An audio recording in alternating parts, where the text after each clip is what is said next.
Neste vídeo, irei trazer uma entrevista com uma das ateias mais racionalista e que tem um conhecimento invejável para qualquer um. Estou me referindo a Aline Câmara, onde ela vai falar um pouco sobre os ataques e perseguição que ela e seus filhos sofrem com os fanáticos e alienados dos cristãos. Mas isso não só ela, mas todos nós racionais, humanistas, ateus, que mostramos a verdade e batemos de frente com um dos maiores sistemas mais consolidado e ferrenho do mundo, que é o sistema religioso cristão. Quando um ateu vai para as redes sociais mostrar o que existe por trás das religiões e desmascarar um dos maiores sistemas religiosos do mundo, que é o sistema religioso cristão, ele está vulnerável a ataques e perseguições, porque nós, ateus, estamos desmascarando um dos sistemas religiosos mais poderoso e consolidado praticamente há 2000 anos atrás. Isso contando da Igreja Católica, que atualmente tem 1996 anos da sua existência.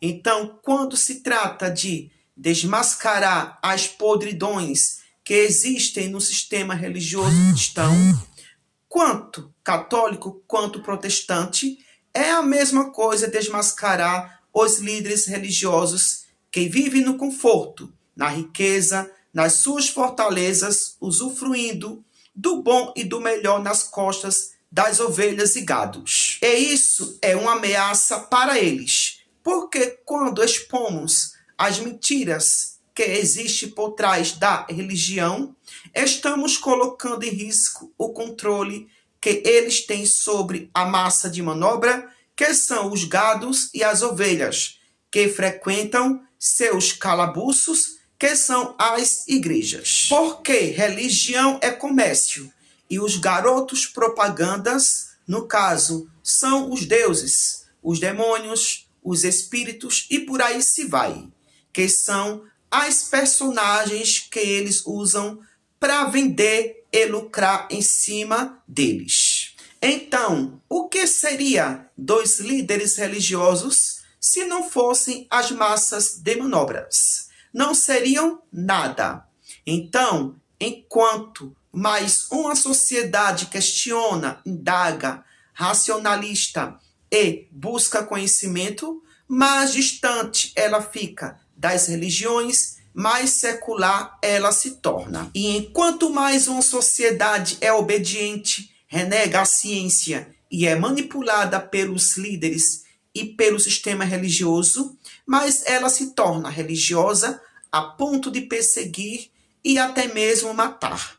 Exemplo disso, tivemos o imperador Constantino I, o Grande, que se converteu ao cristianismo, onde perseguiu, destruiu e matou em nome do cristianismo.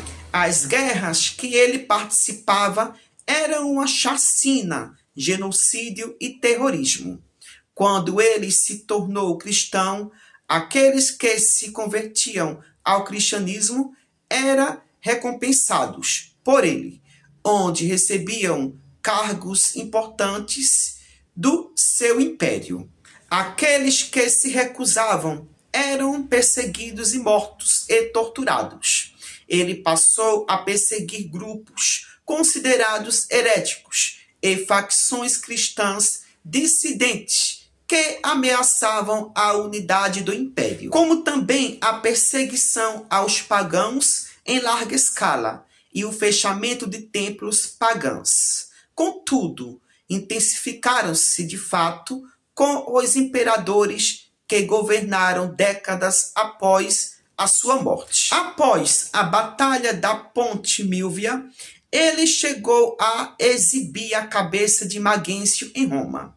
Em batalhas externas contra povos germânicos, capturava prisioneiros, frequentemente os escravizando ou forçando a lutar em arenas. Durante suas campanhas nas fronteiras, como contra os francos e os sármatas, Constantino capturou prisioneiros de guerra.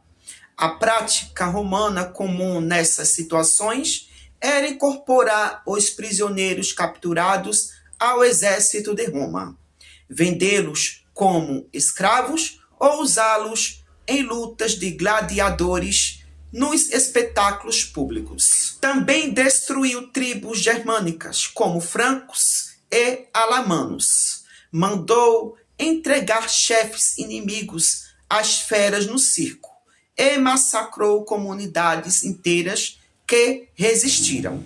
Após vitórias, perseguia, torturava e matava opositores políticos, senadores e militares que tinham servido a rivais muitos sem julgamento justo. Em algumas regiões, destruiu templos pagãos e confiscou tesouros para financiar suas campanhas e construir Constantinopla. Para consolidar seu domínio militar e poder, não poupou nem a própria família, algo que chocou até romanos da época.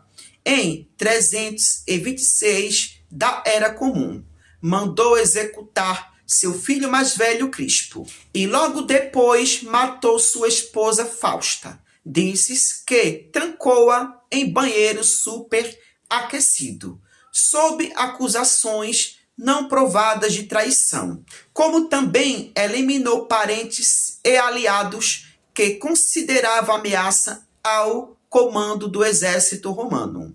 Muitas dessas práticas eram comuns na Roma antiga, mas Constantino levou a ambição e a crueldade ao extremo para unificar o império sob seu domínio. Usou a guerra e o medo para não perder o poder, mesmo que custasse milhares de vidas, incluindo a da sua própria família. E voltando para nosso contexto atual, hoje também não é diferente, onde líderes políticos cristãos e judeus fazem a mesma coisa. Exemplo, Donald Trump e Netanyahu, que usam a religião para poderem justificar suas atrocidades em nome dos seus deuses e assim poderem também ser apoiados pelos líderes religiosos e suas ovelhas e gados. Um exemplo vivo disso são os cristãos e protestantes, que apoiam todas as atrocidades praticadas por Donald Trump e por Netanyahu. A história não mente, é certeira e viva como sempre, porque hoje temos exemplos vivíssimos disso. Na verdade, dentro da história da humanidade, não existe mais nada tão perverso e monstruoso da mais alta periculosidade do que a religião. Quando nós analisamos dentro da história da humanidade, 90% das guerras foram de cunho e viés religioso, sempre lideradas por líderes políticos e líderes religiosos, como por exemplos, chefes de estados, reis, imperadores, presidentes, senhores feudais, papas e por aí se vai. Recentemente, Donald Trump disse: se os cristãos não se envolverem na política, a política pagará o direito deles de serem cristãos. Então, aqui é explícito que mostra claramente o controle político sobre a religião. E isso é histórico, é realidade e fato. Então, sem mais delongas, vamos ao maravilhoso vídeo de Aline Câmara. E até mais. Você sofre, eu imagino, pressões, ameaças em função do fato de enfrentar este tipo de atitude desta maneira aberta como você enfrenta. É assim, seu dia a dia é complicado nesse aspecto, Aline? É, Juca, é bastante. Eu, desde o começo, né, eu comecei a sofrer muitas ameaças de cristãos dizendo que dariam um tiro no meu rosto, que sabiam onde eu morava, que eu tenho 3 filhos, né? Eu postava muitos filhos, queria mostrar para as pessoas que a vida do ateu é normal como a vida dos religiosos, né? Queria ter mostrar para as pessoas, olha, gente, a vida do ateu não se difere de vocês que são religiosos, não. Eu sei que vocês sempre ouviram isso, mas eu quero mostrar aqui que a gente tem uma vida normal. Então eu mostrava muito os meus filhos e começava a ameaçar os meus filhos, dizendo que sabiam onde eu morava, onde meus filhos estudavam. Foi quando eu até recuei, parei de postar meus filhos, né, nas redes sociais, parei de postar a minha rotina, que eram coisas que eu queria mostrar para as pessoas, mas acabei falando por causa desse medo. Pegaram meu telefone e começaram a me mandar mensagens pelo WhatsApp, me ameaçando minha vida mesmo. Que coisa mais cristã, não, Aline? Que coisa, que gente É, mais capaz de mas amar o é. próximo. Ah, Não, Juca, mas é exatamente isso que eu costumo falar. Esse é um comportamento cristão. Vamos olhar para a história? Como sempre foi o cristianismo, desde que chamaram pela primeira vez de cristianismo, Teodósio já começou a perseguir lá atrás as pessoas que pensavam diferente, aqueles que não aceitavam o cristianismo. Aí a gente passa por guerras, aí vem as cruzadas, aí vem a Santa Inquisição, aí depois mais guerras, aí o apoio às ditaduras, às autocracias que falavam em nome de Deus, pátria e família. Então, isso é algo natural do cristianismo, né? As pessoas que ameaçam, as pessoas que não se conformam com o fato de você não acreditar nesse Deus, com o fato de você acreditar em outros deuses, é algo cristão. E aí as pessoas costumam dizer, não, mas isso não é algo cristão. Gente, é só a gente olhar ali para a figura de Jesus, que fala o tempo inteiro de condenação, que fala o tempo inteiro de inferno, ele fala de amor, perdão e compaixão, e também. Mas a maior parte do que está escrito ali, né, dizem que ele disse alguma coisa, que Jesus nunca escreveu absolutamente nada, mas dizem que ele disse que, ele condenava as pessoas ao inferno. Se você não acredita, você já está condenado. Eu sou o único caminho, verdade e vida. Ninguém vai ao Pai a não ser por mim.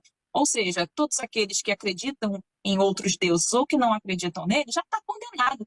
Então, quem passa a vida inteira aprendendo sobre isso, é óbvio que vai olhar para aqueles que são diferentes e vão querer a morte deles, né? Ou que eles sofram alguma coisa, um castigo, que fiquem com câncer, enfim, sofram algum tipo de castigo para que eles reconheçam que esse Deus é o Deus deles. A gente cansa de ver várias pessoas postando, porque fulano, ele teve uma doença e aí ele reconheceu que Deus era Deus na vida dele. Olha que ele não acreditava, ou ele estava afastado da igreja. Eles estão sempre em busca de que algo ruim aconteça na sua vida para que você reconheça o Deus deles. Isso é doentio. É por isso que a gente precisa, sim, trazer essas críticas à religião. E eu faço essa crítica duramente, porque é necessário que a gente discuta sobre isso, né? Marx já dizia que a crítica da religião é o pressuposto de toda crítica. Então, não adianta a gente querer criticar o sistema capitalista, não adianta a gente querer criticar os problemas estruturais sem criticar a religião.